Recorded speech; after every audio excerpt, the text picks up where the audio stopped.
Welcome back to the channel. This is Civilistan, your self-preparation guide for your UPSC. In this video, we will discuss about the strategy for the upcoming UPSC exam, which is the prelims or the mains for the 2020. And we hardly have 175 days. And in this video, we will discuss what to study and what not to study and how to study.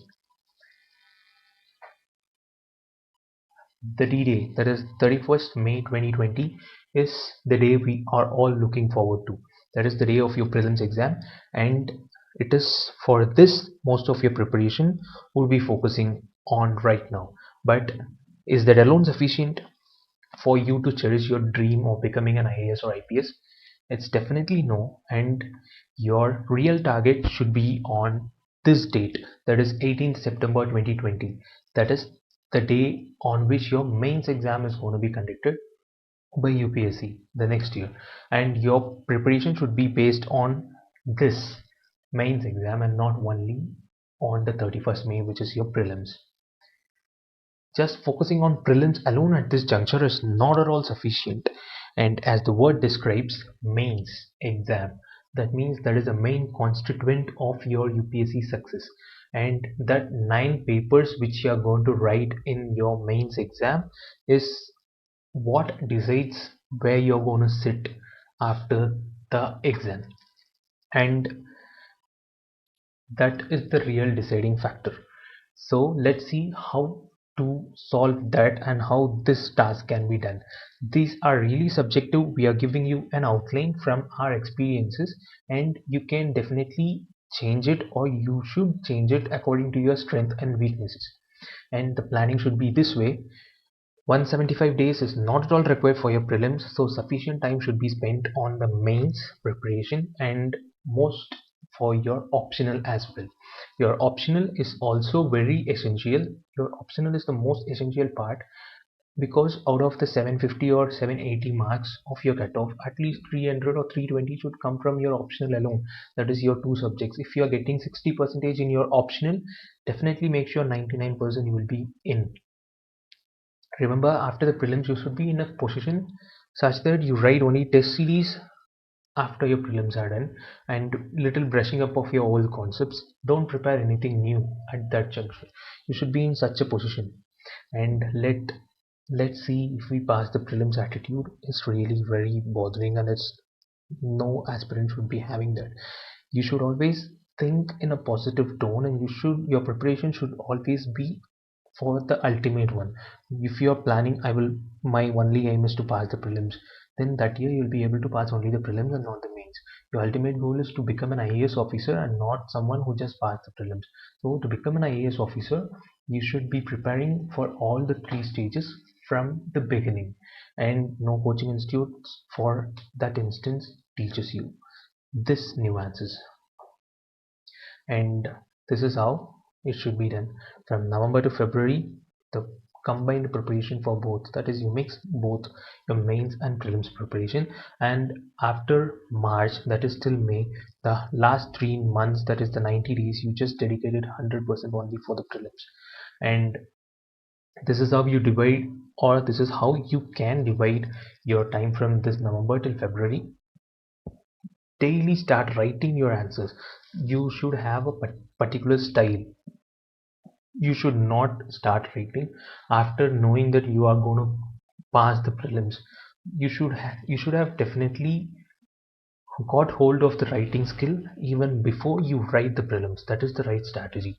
Don't catch the pen and start writing your essays after the prelims paper is done. You should be knowing how to write an answer even before you solve the OMR sheet. Join for an optional test series if you have already completed for it.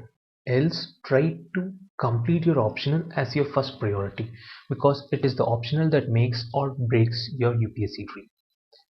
Write an essay every week, and you can definitely get 140 plus if you're writing a decent and good essay. And an average essay will cost you only 120 marks, and that 20 marks will definitely give you a greater glitch. You can easily get an IAS cadre, and 2 or 3 marks lesser you can go. It will be like you should be writing than another year to get that IAS. So essay is a real important constituent of your mains preparation. And stick on to the newspaper basics, and at least from November, just brush up your current affairs daily. That is, solve the current affairs, prepare your notes, have it regularly. You can do the backlogs or whatever is left out when you are entering into the 100% prelims mode, and complete the static subject like history, geography, polity. Like if in polity, what are the schedules, what are the constitution, what are the constituents of the constitution, who did this one, who did that one, what are the powers of speaker, what are the powers of president. All these things are static, right? These are not going to change overnight, and there will be no major changes in the next 2-3 months. So at least spend 2 to 3 hours. That is one part of your day's preparation for these static subjects, and you can take at least at a max of 20 days to clear one subject, and that is all you need till the February. And after the February, that is the March to May segment, is only 100% prelims thing. Your focus should be how to solve the OMR sheet, or how to right. There is a particular strategy in for the prelims. That is the beauty of it. Like, you can't attempt all, you can't leave all. You should definitely take some calculated risk, and that risk will come, and that risk assessment can be done only with the practice. So practice is more important. Write as many mock tests as possible. We recommend at least 2 to 3 week through to 2 to 3 tests per week. Join one test series, and that's more than sufficient. Balance you can get it from the local shops, right, from the market. And complete India yearbook, budget and economic survey, because it comes by the end of February, and by the time their summaries will be there in the market. Most of the people don't do this, and this is an essential part when it comes to your prelims as well as the mains. And India yearbook, budget and economic survey, you can at least expect 3 to 5 questions directly from these three sources, and just read their summaries. That's more than sufficient. And revise each subject at least 3 times before you enter the hall. And science and tech and environment are to be prepared with current affairs in mind, and they are not going to ask you something directly from anywhere.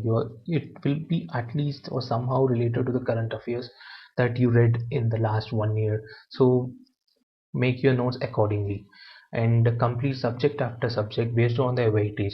Don't give a week time for art and culture or ancient India, in which at max 2 or 3 questions may come. Spending one whole week for a subject which can fetch you at max of 4 marks is of no use. You should think wise and act wise at that juncture. See, this is the breakup. This is how these questions were asked. Current affairs. See how last year 22 questions were from current affairs, and you should have the and 2017 there were 34 questions. Who have prepared current affairs more on that year, they would have easily answered. See, this is how the weightages are. They fluctuate. Yes, they definitely fluctuate, but you can arrive a juncture. See, science and tech, there are not more than 10 questions for the last 5 years, and spending a week for that is not at all required. And environment, see, you can see the great fluctuations. The maximum went up to 18, and the minimum was 11. But definitely there will be more than 10 questions, right? 10 was the least. And this is how you should know your weightage, and your preparation should be based on this weightage. And the most important thing, solve the previous year's UPSC's paper. That is more important thing. UPSC has its peculiar way of framing the questions, and it will be totally different from the one which coaching center does. And when you solve at least 3 to 4 papers of UPSC, you can find some nuances or some key terminologies, like whenever a question with neither nor, or whenever a question with not comes, this can be an answer. So there are certain tricks which you can master when you're getting used to the papers, and you can't explain it. You should feel it by yourself. You can definitely feel it, and for that you should solve the UPSC papers, because UPSC sets the question paper, and you should know how they are actually setting it, rather than solving Shankars or Vajrams or Vishan's IAS. This is what you should be doing. Solve at least 5 years question paper per year, at least a week or 10 days before the real exam, and this will help you to cross the exam for sure. And this is how your strategy can be. We are saying it can be, it is always subjective. And we wish you all the best and prepare well for this dream. Let your dream come true. And like, share and subscribe this video. If at all you like the content, comment and let us know what else we can do it from our part, and we are always there to help you guys. Thank you, and meet you in another video. Cheers, bye.